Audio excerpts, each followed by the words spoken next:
السلام علیکم ورحمۃ اللہ وبرکاتہ۔ اعوذ باللہ من الشیطان الرجیم، بسم اللہ الرحمن الرحیم۔ رب اشرح لی صدری ویسر لی امری واحلل عقدۃ من لسانی یفقہوا قولی۔ رب یسر ولا تعسر وتمم بالخیر۔ حضرت فریہ رضی اللہ تعالیٰ عنہا بنت مالک انصاریہ ہیں، مجاہدہ ہیں، سابقون الاولون اور محدثہ بھی ہیں۔ ان کا سلسلہ سب کچھ اس طرح سے ہے کہ یہ سنان انصاری کی بیٹی تھی، اور ان کا تعلق بنو حارث بن حجرز کے قبیلہ خدرہ سے تھا، اور سلسلہ نسب بھی ہے کہ حضرت فریہ رضی اللہ تعالیٰ عنہا بنت مالک رضی اللہ تعالیٰ عنہ بن سنان بن عبید انصاری خزرجی، ان کی والدہ انیسہ رضی اللہ تعالیٰ عنہا بنت ابی حارث انصاریہ نجاریہ ہیں۔ حضرت فریحہ رضی اللہ تعالیٰ عنہا بنت مالک مفتی مدینہ کی بہن تھی، اور ان کے جو بھائی تھے ماشاءاللہ ابو سعید خدری رضی اللہ تعالیٰ عنہ تھے، اور یہ مفتی مدینہ بھی تھے۔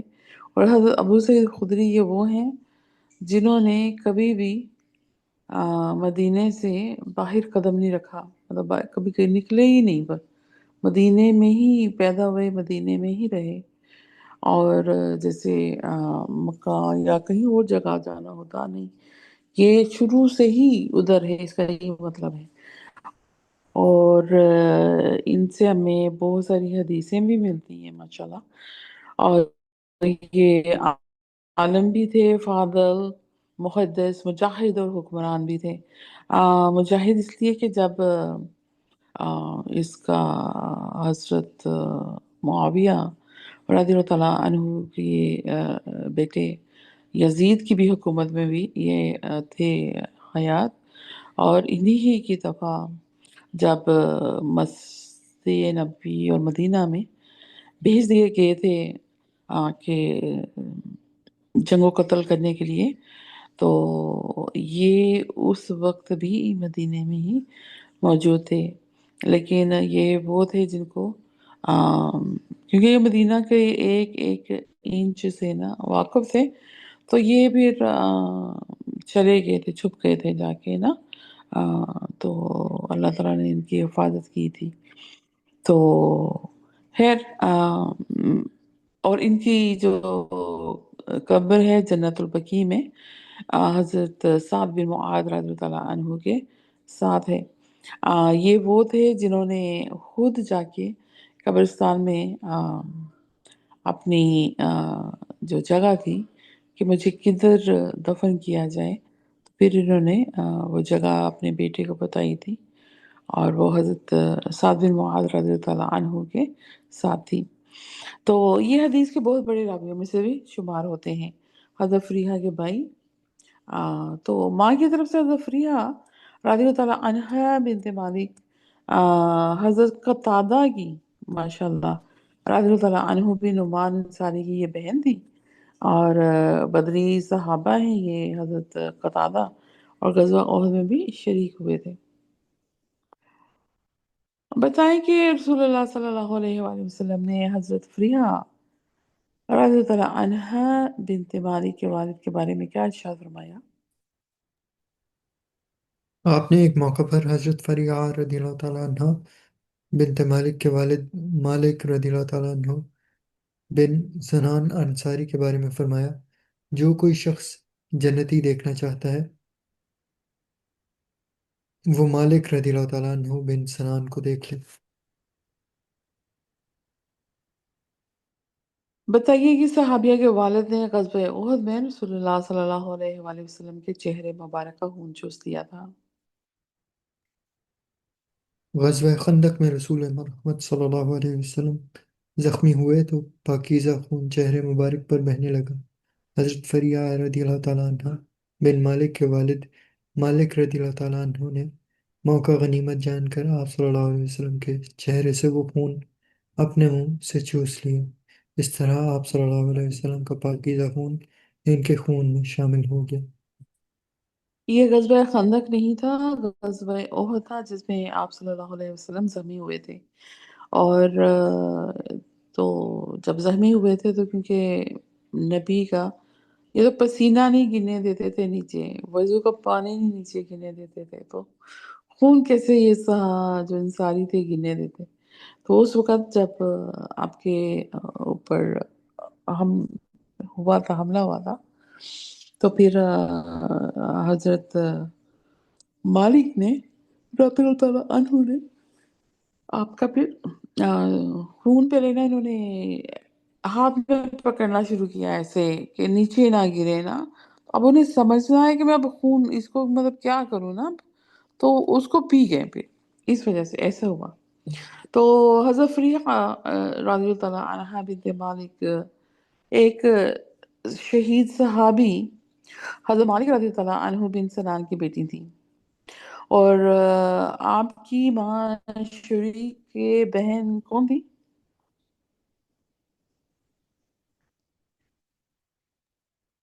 ان کی ماں ان شریک بہن حضرت ام سہل رضی اللہ تعالیٰ عنہ، آپ کی حضرت کی آواز امی، نہیں آ رہی۔ ان کی ماں ان کی ماں شریک بہن حضرت سہل رضی اللہ تعالیٰ عنہ بنت نعمان انصاریہ، جو کہ مشہور مسلمان خواتین میں سے ہیں اور صحابیت کا شرف حاصل کرنے والوں میں ہیں۔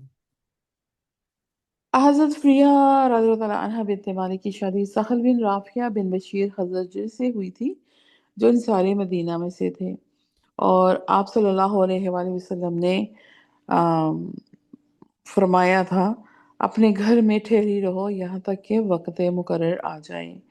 تو یہ الفاظ حضرت فریحہ بن مالک سے رضی اللہ تعالیٰ عنہ سے کہے تھے۔ اصل میں کیا تھا کہ یہ اپنے شوہر سہل بن رافع سے ان کی طویل مدت گزری، اور پھر مدینہ کے قریب انہی کے ایک غلام نے انہیں قتل کر دیا۔ تو خاوند کے قتل ہو جانے کے بعد انہوں نے سوچا کہ میں اپنے میکے چلی جاتی ہوں، تو انہوں نے آپ صلی اللہ علیہ وآلہ وسلم سے مسئلہ دریافت کیا کہ ان حالات میں اپنے سسرال کا گھر چھوڑ کر والدین کے گھر منتقل ہو سکتی ہوں؟ تو آپ صلی اللہ علیہ وسلم نے یہ ارشاد فرمائے تھے کہ اپنے گھر میں ٹھہری رہو یہاں تک کہ وقت مقرر آ جائے۔ تو چنانچہ انہوں نے پورے 4 ماہ اور 10 دن تک کی عدت پوری کی۔ یہاں سے ہمیں یہ لیسن ملتا ہے کہ ہم لوگ ہمارے جو کلچر ہے، میں کلچر ہی بولوں گی کیونکہ ہم اس کو تو فالو کر نہیں رہے، جو ہمارے نبی علیہ السلام سے ہمیں پتہ لگتا ہے، سیرت نبوی سے پتہ لگتا ہے کہ عدت جو سی ہوتی ہے وہ خاتون اپنے شوہر کے ہی گھر میں پوری کرتی ہے، لیکن ہمارے جو لوگ ہیں وہ ان کو بہن بیٹیوں کو آم، اپنے مائکے میں لے جاتے ہیں۔ تو یہاں سے ہمیں یہ پتہ لگتا ہے کہ اصل میں کہاں پہ عدت پوری کرنی چاہیے۔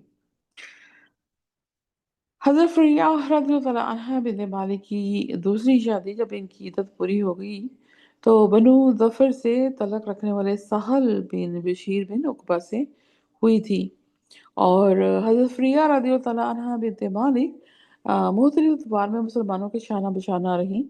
بتائیں کہ انہوں نے حضرت اکرم صلی اللہ علیہ وآلہ وسلم کے کی پر بیعت کب کی تھی؟ وہ 6 ہجری میں صلح حدیبیہ کے موقع پر موجود تھیں اور انہوں نے بیعت رضوان میں شرکت کی۔ اس طرح وہ اصحاب الشجرہ میں شامل ہوئیں اور جنت کی حقدار ٹھہری۔ ان سے کتنی احادیث ملتی ہیں ہمیں؟ ان سے 8 حدیثیں مروی ہیں، جن میں جہاد کے بارے میں احادیث بھی ہیں۔ یہ احادیث بعض اکابر صحابہ رضی اللہ عنہم نے روایت کی ہیں۔ ہماری نیکسٹ صحابیہ ہیں حضرت اسماء رضی اللہ تعالیٰ عنہ بنت ابو بکر صدیق رضی اللہ تعالیٰ عنہ، تو سابقون الاولون میں سے ہیں، مہاجر مدینہ ہیں، اور حضرت اسماء کا الحمدللہ ہم لوگوں نے آ، بہت جانتے ہیں، ان کے بارے میں پڑھا ہے۔ तो चलिए इनका दोबारा शुरू करते हैं कि इनका सिलसिला नस्ब जो सा था वालिद की तरफ से अस्मा रज़ी तआला अन्हा बिनत अबू बकर सिद्दीक रज़ी तआला अन्हु बिन अबू quhaफा उस्मान रज़ी तआला अन्हु बिन आमिर बिन क़ा बिन सअद बिन तय्यम बिन मरा बिन क़ाब बिन लौई। और माँ की तरफ से इनका सिलसिला नसब अस्मा रज़ी तआला अन्हा बिनते कतीला बिनते अब्दुल उज़्ज़ा, इनके नाना अब्दुल उज़्ज़ा कुरैश के नामवर रईस थे। उम्मुल मोमिनीन हज़रत आयशा सिद्दीक़ा रज़ी तआला अन्हा आपकी सौतेली बहन थी और इनसे उम्र में भी छोटी थी। तो हज़रत अब्दुल्लाह रज़ी तआला अन्हु बिन अबू बकर रज़ी तआला अन्हु अस्मा रज़ी तआला अन्हा के हकीकी भाई थे। और हज़रत अस्मा रज़ी तआला अन्हा बिनत सिद्दीक रज़ी तआला अन्हु का रसूलुल्लाह सल्लल्लाहु अलैहि वसल्लम से क्या रिश्ता था? आप रदियल्लाहु ताला अन्हा हज़रत आयशा रदियल्लाहु ताला अन्हा की बहन थी, इस लिहाज से हुज़ूर सल्लल्लाहु अलैहि वसल्लम की साली थी। हज़रत अस्मा रज़ी तआला अन्हा बिनत अबू बकर सिद्दीक रज़ी तआला अन्हु ने कब इस्लाम कबूल किया? वो इब्तिदाई इस्लाम में इस वक्त अल्लाह और अल्लाह के रसूल सल्लल्लाहु अलैहि वसल्लम पर ईमान लाई जब सिर्फ 17 अफराद ने इस्लाम कबूल किया था। इस तरह वो साबिक़ून अल अव्वलून में 18वें नंबर पर थी। इनका निकाह हवारी रसूल हज़रत ज़ुबैर रज़ी तआला अन्हु बिन अल-अवाम से, और ये अशरा मुबशरा में से भी हैं, से हुआ था। और वो आप सल्लल्लाहु अलैहि वसल्लम के फूफी साहब भाई और हज़रत खदीजा तुल कुबरा रज़ी तआला अन्हा के हकीकी भतीजे थे। और सफ़र हिजरत के वक्त ज़ाते सफ़र की तैयारी किस सहाबिया रज़ी तआला अन्हा के ज़िम्मे थी? हज़रत अबू बकर सिद्दीक रदियल्लाहु ताला अन्हु ने हज़रत अस्मा रदियल्लाहु ताला अन्हा और हज़रत आयशा रदियल्लाहु ताला अन्हा के साथ मिलकर सफ़र का सामान तैयार किया। हज़रत अज़्मा रज़ी तआला अन्हा बिन्त सिद्दीक रज़ी तआला अन्हु का लक़ब ज़ातुल नताक़ैन था। और ये लक़ब आपको इस तरह मिला कि सफ़र हिजरत के लिए जब अज़्मा रज़ी तआला अन्हा ने 2-3 दिन का खाना तैयार किया, इसे थैले में डाला और एक मशकीज़े में पानी डाला। इत्तेफ़ाक से थैले और मशकीज़े का मुँह बाँधने के लिए घर में कोई रस्सी मौजूद नहीं थी। तो हज़रत अस्मा रज़ी अल्लाह अन्हा ने फ़ौरन अपना कमरबंद, उसको अरबी में नताक़ कहते हैं, खोलकर इसके 2 टुकड़े किए। एक से खाने के थैले का मुँह बाँधा और दूसरे से पानी के मशकीज़े का। और इसको बिल्कुल जैसे वो हैंगर होता है ना, तो एक को लाठी के साथ एक साइड पे और दूसरे को दूसरी साइड पे बाँध के, तो फिर इस तरह ये पहाड़ों पे लेके गई थी जब हिजरत मदीना के लिए हज़रत अबू बकर सिद्दीक रज़ियल्लाहु अन्हु और हज़रत मोहम्मद सल्लल्लाहु अलैहि वसल्लम गारे सौर में थे। तो एक से खाने के थैले का मुँह बाँधा, दूसरे से पानी के मशकीज़े का। तो रसूलुल्लाह सल्लल्लाहु अलैहि वसल्लम हज़रत अस्मा रज़ियल्लाहु अन्हा की इस खिदमत से बेहद खुश हुए और उन्हें ज़ातुल नताक़ैन का लक़ब अता फ़रमाया। बाज़ रवायत में इसे ज़ातुल नताक़ भी आया है। ज़ातुल नताक़ नताक़ कहते हैं एक को, और क़ैन जो सा हो गया वो 2 हो गई हैं। तो लेकिन बाज़ रवायात में है कि वाक़यात गारे सोर से रसूलुल्लाह सल्लल्लाहु अलैहि वसल्लम और हज़रत अबू बकर हज़रत सिद्दीक़ अकबर रज़ियल्लाहु अन्हु की रवानगी के वक़्त पेश आया था। जब हज़रत अस्मा, क्योंकि इनके ज़िम्मे था ना खाना पानी वग़ैरह पहुँचाना, और ये कोई 8 साल की थी, ये कोई इतनी बड़ी नहीं थी उस वक़्त। 8 साल की थी ये। और इनके भाई अब्दुल्ला इब्ने अबू बकर जो थे, उनके ज़िम्मे इसका था जानवरों का, कि वो दूध वग़ैरह लेके आते थे, और जानवरों की सवारी का उनके ज़िम्मे काम था। तो इस तरह इन्होंने अपने ही ख़ानदान को हज़रत अबू बकर सिद्दीक़ रज़ियल्लाहु अन्हु ने हर तरह की ज़िम्मेदारी जो-सी थी वो सौंपी हुई थी। तो हिजरत नबी के मौके पर हज़रत अस्मा रज़ी अल्लाह तआला अन्हा बिन्त सिद्दीक़ के ज़िम्मे क्या काम था?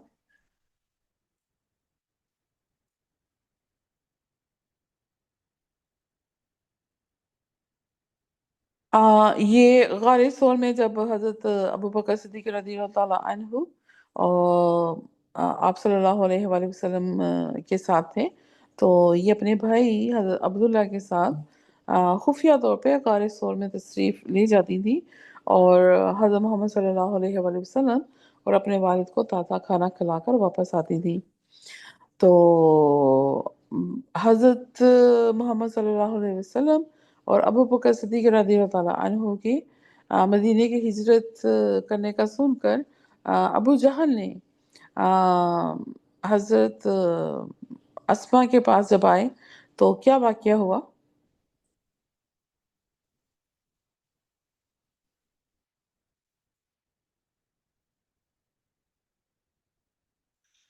रसूलुल्लाह सल्लल्लाहु अलैहि वसल्लम ने हज़रत अबू बकर सिद्दीक़ रज़ियल्लाहु तआला अन्हु के हमरा मक्का से हिजरत करके गार सोर में तशरीफ़ ले गए। तो अगली सुबह मुशरिकीन का सरदार अबू जहल अपने मंसूबे की नाकामी पर बड़ा परेशान हुआ। तो गुस्से में हज़रत अबू बकर सिद्दीक़ रज़ियल्लाहु तआला अन्हु के घर पहुँचा। ज़ोर-ज़ोर से दरवाज़ा खटकाया और अंदर से एक नौजवान ख़ातून जैसे मैंने बताया कि ये 8 साल की थी। बाहिर आई हज़रत अस्मा, तो इसने बड़ी सख्ती से पूछा कि लड़की तेरा बाप किधर है? तो अब ये जो अब आया है ना हज़रत अबू बकर के घर में अबू जहल आए, तो इसने आके ये सारी अपनी तरकीबें लगा चुका है। लोगों को कितने-कितने जो इनाम के ऊँट और बहुत सारी और ज़ेवरात वग़ैरह का ऐलान कर चुका है। बहुत सारे लोग जिनसे हैं, वो नबी अकरम सल्लल्लाहु अलैहि वसल्लम के को ढूँढने के लिए निकल चुके हुए हैं। तो लेकिन सारे लोग हर कोई जो-सा था वो वापस आके उसने यही जवाब दिया कि हमें नहीं पता लग रहा कि कहाँ है ना। तो फिर ये पता लगा कि इनकी बेटी अस्मा जो-सी है ये कहीं जाती है पहाड़ों में ना, तो फिर वो आए तो इनके बारे में अबू जहल ने आके पूछा, तो फिर उसने हज़रत अस्मा ने जवाब दिया कि मैं क्या बता सकती हूँ, मुझे क्या पता? तो अबू जहल ने ना का जब ये सवाल का जवाब सुना, तो इतना उसको गुस्सा तो पहले ही चढ़ा हुआ था, उसने इतना ज़ोरदार से आपके चेहरे पे थप्पड़ मारा कि इनकी कान की बाली जो-सी थी ना, वो भी टूट कर दूर जा गिरी। तो उस वक़्त हज़रत अस्मा रज़ी अल्लाह तआला अन्हा ने सब्र व तहम्मुल से काम लिया और खामोशी से करके अंदर चली गई। अबू जहल बकता-जगता वहाँ से चला गया। ये ख़तून जिसे अबू जहल ने थप्पड़ मारा था, ये हज़रत अस्मा ही थी और अबू बकर सिद्दीक़ रज़ी अल्लाह तआला अन्हु की बेटी। तो बताएँ हज़रत अस्मा रज़ी अल्लाह तआला अन्हा बिन्त अबू बकर सिद्दीक़ रज़ी अल्लाह तआला अन्हु की दादा ने हज़रत अस्मा रज़ी अल्लाह तआला अन्हा से क्या कहा था और उन्होंने क्या जवाब दिया था? हज़रत अबू बकर सिद्दीक़ रज़ियल्लाहु ताला अन्हा के नाबीना वालिद अबू कुहाफ़ा ने पोती से कहा, बेटी अबू बकर रज़ियल्लाहु ताला अन्हु ने तुम्हें दूसरी मुसीबत में डाला है। खुद भी चला गया और सारा सामान भी साथ ले गया। हज़रत अबू बकर सिद्दीक़ रज़ियल्लाहु ताला अन्हु वाक़ई सारा सामान दे गए थे। हज़रत अस्मा रज़ियल्लाहु ताला अन्हा ने दादा से कहा, नहीं दादा जान, उन्होंने कसीर हमारे लिए छोड़ दी, खैर कसीर हमारे लिए छोड़ दी है। फिर उन्होंने एक कपड़े में कुछ पत्थर डाले और इस गड्ढे या ताक में रख दिए जहाँ अबू बकर सिद्दीक़ रज़ियल्लाहु ताला अन्हो अपना माल रखते थे। फिर वो दादा का हाथ पकड़कर वहाँ ले गई और कहा, दादा जान, आप हाथ लगाएं, आप हाथ लगा कर देख लें, ये क्या रखा है। अबू कहाफा ने इस कपड़े की पोटली पर हाथ लगाया तो मुतमईन हो गए और बोले, अबू बकर ने अच्छा किया, तुम्हारे लिए काफ़ी इंतज़ाम कर गया। देखिए यहाँ पे हम उस चीज़ को साइकोलॉजिकली अगर देखें, तो इन्होंने ना पत्थर की जो छोटी-सी ना कंकरियाँ होती हैं ना, क्योंकि उस वक़्त में जो ये अशरफियाँ होती थी, सिक्के होते थे। تو یہ پتھر نہیں تھے، سکے تھے اصل میں. تو سکوں کے لیے انہوں نے کیا کیا، وہاں پہ ان کے پاس نا کچھ میٹل کا گھر میں چیزیں ہوتی ہیں، چھوٹی چھوٹی چیزیں. تو اس کے جو سے ٹکڑے تھے نا، وہ اس کے اندر ڈال دیے. تو جب اس کو پکڑ کے آواز بھی کی، جو سکوں کی آواز آتی ہے نا، اس کو آواز بھی سنائی. اور پھر انہوں نے کہا اچھا اچھا، مطلب کیا کیا انہوں نے کہ خیر ان کو، ان کے دادا کو نظر تو نہیں آتا تھا ابو قحافہ کو. تو لیکن وہ ابو قحافہ اپنی جگہ پہ پریشان تھا، بھی دیکھو اب گھر کا سرپرست تو چلا گیا، جو کہ ہر طرح کی کھانے پینے کا اور خرچہ جو گھر کا ہوتا ہے اس کا دھیان رکھنے والا، وہ تو چلا گیا. اب پیچھے گھر میں یہ اکیلی بیٹی تھوڑی تھی، ان کے اور بھی بہن بھائی تھے ستیلے بھی. تو پھر ان سب کا خرچہ وغیرہ کہاں سے ہونا تھا. لیکن ان کی ہمت دیکھیں کہ اس وقت 8 سال کی بچی نے کیا کیا، یہ ساری کچھ کیا تاکہ دادا کو بھی کسی بھی قسم کی رنج نہ ہو، افسوس نہ ہو، ان کی بھی فکر اتر جائے. اور پیچھے آپ سوچئے کہ انہوں نے، ان لوگوں نے کیسے گزارا کیا ہوگا. تو ہجرت کا شرف بھی حضرت اسماء رضی اللہ تعالیٰ عنہا بنت ابو بکر کو حاصل ہوا. تو ہجرت مدینہ کے 6 مہینے بعد آپ صلی اللہ علیہ وآلہ وسلم نے حضرت زید رضی اللہ تعالیٰ عنہ بن خارثہ سے اور حضرت ابو رافع رضی اللہ تعالیٰ عنہ کو مکے بھیجا تھا، تاکہ وہ آپ صلی اللہ علیہ وسلم کے اہل خانہ کو مدینے لے آئے. حضرت ابو بکر رضی اللہ تعالیٰ عنہ نے بھی ان کے ساتھ اپنے صاحبزادے عبداللہ رضی اللہ تعالیٰ عنہ کے نام خط دے کر بھیجا کہ وہ بھی اپنی والدہ ام رومان رضی اللہ تعالیٰ عنہا، ان کی بہنیں اسماء اور عائشہ رضی اللہ تعالیٰ عنہما کو ساتھ دے آئے. چنانچہ یہ بھی مدینہ ہجرت کر گئے. تو یہ روایت ہے کہ حضرت اسماء رضی اللہ تعالیٰ عنہا نے چند دن بعد اپنے شوہر زبیر رضی اللہ تعالیٰ عنہ بن العوام اور خوش دامن حضرت صفیہ رضی اللہ تعالیٰ عنہ کے ساتھ ہجرت کی تھی اور قباء میں ٹھہرے تھے. تاہم پہلا قول زیادہ صحیح کہا جاتا ہے. کیوں؟ کیونکہ یہ اس لیے کہ یہ اس وقت پریگننٹ بھی تھی. تو اس لیے ان کو اس تکلیف سے کہ بچانے کے لیے تو یہ تھوڑی دیر وہاں رک گئے تھے مکے میں ہی. لیکن پھر بھی انہوں نے جو مکے سے مدینے کا سفر جو سا ہے، وہ اگر آج کل کی جو ٹرین ہے اس کے اوپر 2 سے 2.5 گھنٹے کا ہے، اور وہ ٹرین جو سی ہے 120 سے 30 کلومیٹر پر آور کے حساب سے چلتی ہے. تو مطلب وہ اتنی تیز رفتار ہے ٹرین، اس کو 2.5 گھنٹے لگتے ہیں. تو سوچیں اس وقت ان لوگوں نے پیدل اور گھوڑے پہ یا اونٹ پہ سفر کر کے یہ گئے ہوں گے، تو کیسے گئے ہوں گے. تو بتائیں کہ حضرت اسماء رضی اللہ تعالیٰ عنہ کے شوہر حضرت زبیر رضی اللہ تعالیٰ عنہ بن عوام نے ان کے ساتھ مدینہ ہجرت کیوں نہیں کی تھی؟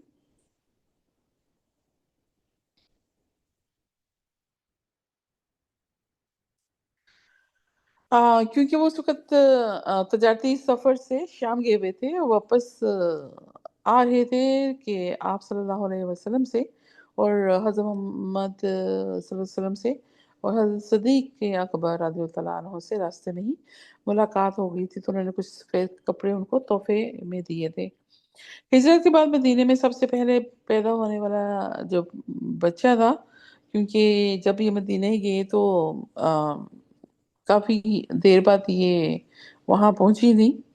تو تب تک مدینے میں ان کے جتنے بھی مکہ کے لوگ گئے تھے، اور وہاں کے کسی کے ہاں نا اولاد ہی نہیں پیدا ہو رہی تھی، اور جو بھی کوئی ہوتی تھی فوت ہو جاتی تھی.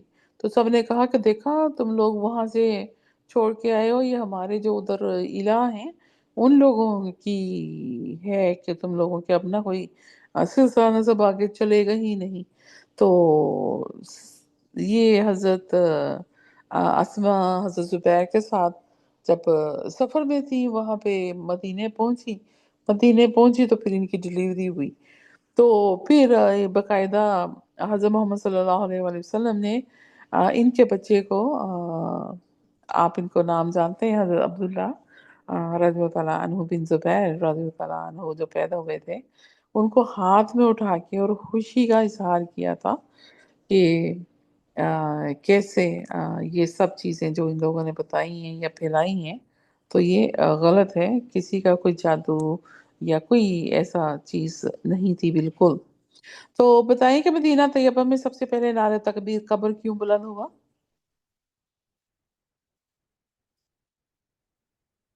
ये वही जो अभी मैं बता रही हूँ, हज़रत अब्दुल्ला के बिन ज़ुबैर रज़ियल्लाहु ताला अन्हु के पैदा होने के बाद हज़रत मोहम्मद सल्लल्लाहु अलैहि वसल्लम ने बच्चे को ऐसे हवा में उठाया था, ऊँचा किया था और सब लोगों में नवमौलूद बच्चे की पैदाइश का नारा उन्होंने खुशी में नारे तकबीर लगाया था और इतनी बुलंद आवाज़ में लगाया था कि उस वक़्त के जितने भी दश्त और जबल गूंज उठे और इस पर यहूदी शर्मिंदा हो गए थे। तो हज़रत आयशा जौन-सी थी, उनकी कुनियत उम्मे अब्दुल्ला भी इन्हीं हज़रत अस्मा के बेटे अब्दुल्ला बिन ज़ुबैर रज़ियल्लाहु ताला अन्हु के नाम से ही थी और ये हज़रत आयशा के भांजे थे। और बताया कि मदीना मुनव्वरा में हज़रत अस्मा रज़ियल्लाहु ताला अन्हा बिन्त सिद्दीक़ रज़ियल्लाहु ताला अन्हु के अब इब्तिदाई चंद साल कैसे गुज़रे?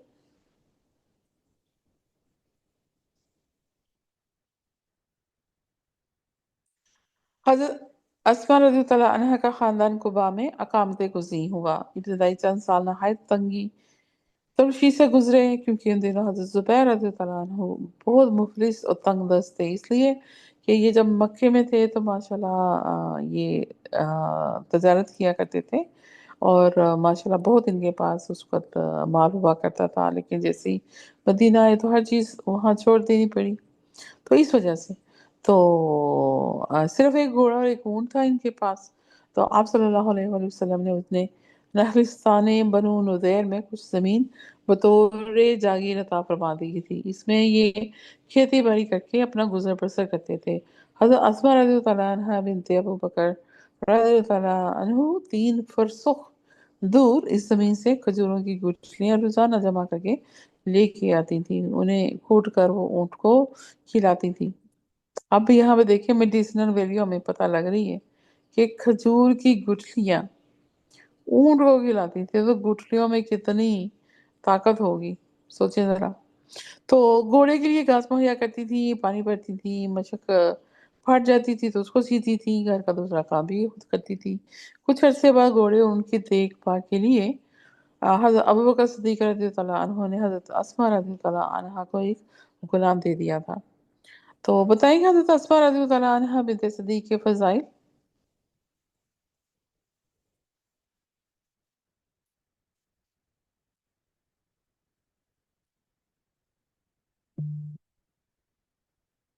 घर में खुशहाली और आसूदगी आई तो फिर भी हज़रत अस्मा रज़ियल्लाहु अन्हा रूखी-सूखी खाकर गुज़ारा किया करती थी।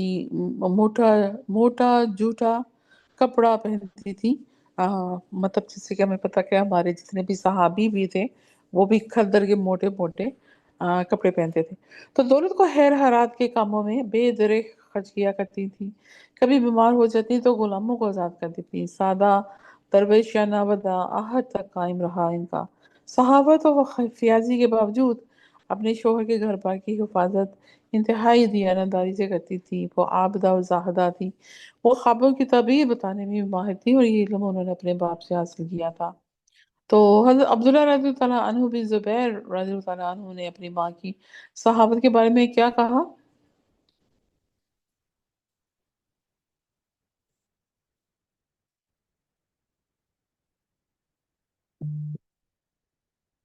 उन्होंने अपनी माँ हज़रत अस्मा रज़ियल्लाहु ताला अन्हा के बारे में कहा कि मैंने अपनी माँ से बढ़कर किसी को फ़ियाज़ नहीं देखा। एक और रिवायत में है कि मैंने अपनी खाला आयशा और वालिदा अस्मा रज़ियल्लाहु ताला अन्हुमा से बढ़कर किसी को ज़्यादा सख़ी और करीमुल नफ्स नहीं देखा।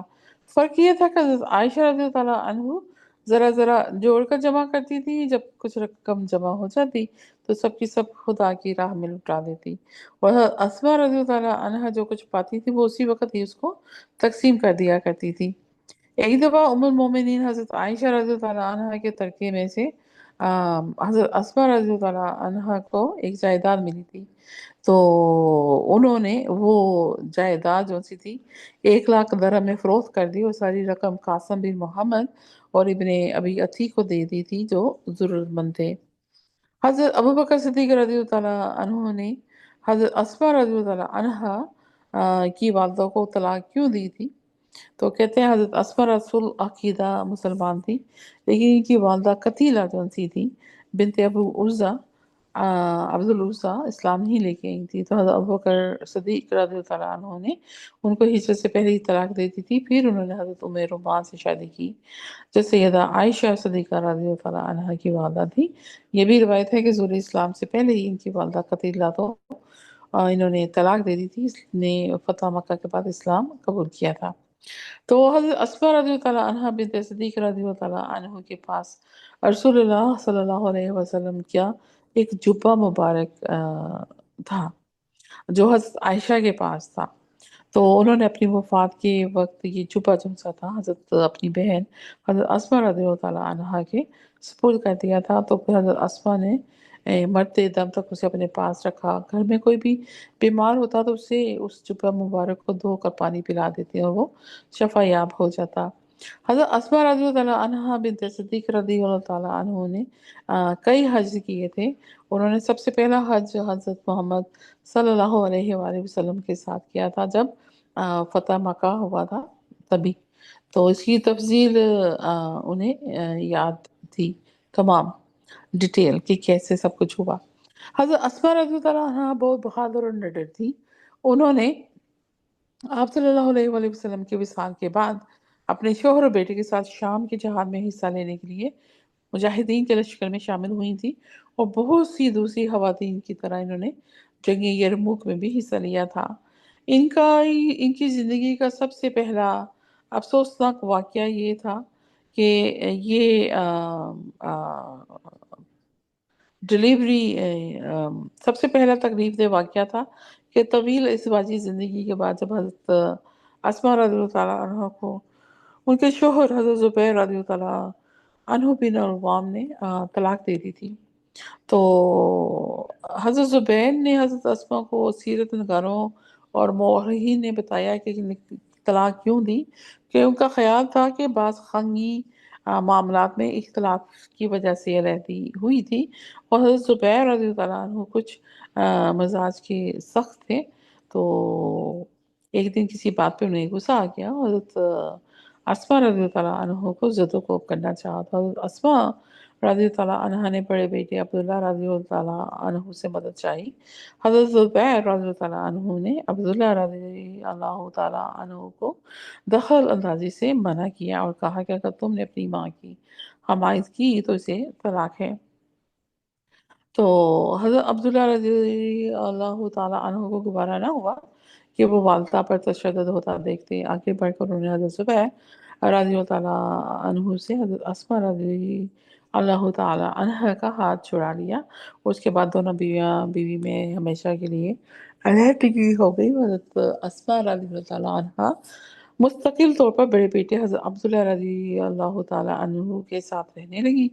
ताहम वो हमेशा हज़रत ज़ुबैर रज़ियल्लाहु ताला अन्हु की खूबियाँ याद करती रहीं। हज़रत अब्दुल्लाह बिन ज़ुबैर 36 हिजरी में जंग जमल का अफ़सोसनाक वाक़या पेश आया और हज़रत ज़ुबैर और हज़रत आयशा रज़ियल्लाहु ताला अन्हुमा के पुरजोश आदमी थे। लड़ाई शुरू होने से पहले ही हज़रत अली रज़ियल्लाहु ताला अन्हु ने उन्हें रसूलुल्लाह सल्लल्लाहु अलैहि वसल्लम का एक इरशाद याद दिलाया था, तो वो मैदान जंग से पलट गए थे। वापसी के सफ़र में वादी सबा में पहुँचे और नमाज़ पढ़ते हुए सजदे की हालत में एक शख्स अमर बिन जरमूज़ था, उसके हाथों शहीद हो गए। तो हज़रत अस्मा रज़ियल्लाहु ताला अन्हा को इनकी शहादत का सुनकर सख्त सदमा हुआ था। तो ये हुजाज बिन यूसुफ ने हज़रत अस्मा रज़ियल्लाहु ताला अन्हा बिन्त सिद्दीक़ के किस बेटे को शहीद किया था? इनके जो बड़े बेटे थे हज़रत अब्दुल्लाह रज़ियल्लाहु ताला अन्हु बिन ज़ुबैर रज़ियल्लाहु ताला अन्हु को हज्जाज बिन यूसुफ ने बेदर्दी से शहीद किया था। असल में इन्होंने शहीद नहीं किया था, हुआ ये था देखते हैं आगे क्या लिखा हुआ है, अगर वो ना लिखा हुआ میں انشاءاللہ آپ کو ڈیٹیل بتاتی ہوں۔ حضرت امام حسین رضی اللہ تعالیٰ عنہ کی شہادت کے بعد حضرت عبداللہ رضی اللہ تعالیٰ عنہ بن زبیر رضی اللہ تعالیٰ عنہ نے بنو امیہ کی جابرانہ طاقت کا نہایت استقامت اور جرأت کے ساتھ مقابلہ کیا، اور 66 ہجری میں عراق اور حجاز کے لوگوں نے متفقہ طور پر انہیں اپنا خلیفہ منتخب کر لیا تھا، اور 73 ہجری تک انہوں نے مکہ معظمہ میں خلافت قائم رکھی۔ ان 6 برسوں میں انہوں نے ایک طرف مختار ثقفی سے اور دوسری طرف بنو امیہ کی طاقت سے لڑنا پڑا۔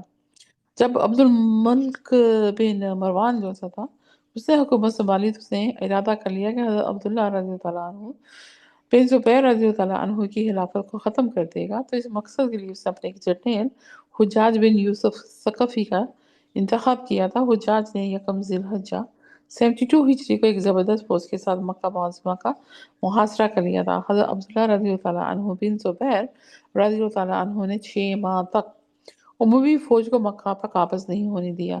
حجاج نے محاصرے میں سختی کی اور رات بند کر دی۔ جبل ابو قبیس پر منجنی کے کار بیت اللہ پر پتھر برسائے۔ محاصرے کی شدت و خوراک کی قلت سے تنگ آ کر حضرت عبداللہ رضی اللہ عنہ بن زبیر رضی اللہ عنہ کے اکثر ساتھی ساتھ چھوڑ گئے تھے، حتیٰ کہ ان کے فرزندوں نے بھی ان سے بے وفائی کی اور حجاج سے امان مانگی۔ آخر ایک دن حضرت عبداللہ رضی اللہ عنہ بن زبیر رضی اللہ عنہ نے تلوار سنبھال کر دشمن کی صفوں میں گھس گئے اور لڑتے لڑتے شہید ہو گئے۔ تو شہید یہ ایسے ہوئے تھے کیونکہ ان کو ان کی جو سی ہے عبادت، ان سے زیادہ عبادت جو سی ہے لمبی رکعات اور سجود اور قیام، اور کوئی نہیں کرتا تھا۔ ایون کہ ایک دفعہ یہ حج کر رہے تھے، طواف کر رہے تھے، تو یہ واحد صحابی تھے جنہوں نے سیلاب آ گیا تھا، تو سیلاب میں بھی انہوں نے پورے طواف ساتھ کے ساتھ طواف جو سے تھے تیر کر سوئمنگ کر کے پورے کیے تھے۔ تو دیکھیں پانی کے خلاف جا کے سرکل میں طواف کرنا کوئی آسان کام تھا؟ تو یہ ایسے ان کی نہیں ہوئی تھی، ان کے اوپر مکہ جو سا ہے خانہ کعبہ، اس کے ارد گرد پہاڑ ہے، تو وہاں سے کوئی چیز کہتے ہیں کوئی مینار تھا یا پتھر تھا اوپر سے لڑکتا ہوا آیا تو ان کے اوپر گرا، تو یہ اس طرح یہ شہید ہوئے تھے۔ لیکن یہ جو حجاج تھے انہوں نے ان کو پھر ان کا سر جو سا تھا کاٹا تھا، اور ان کو مکہ کے چوراہے پہ جا کے ان کی لاش کو ہینگ کر دیا۔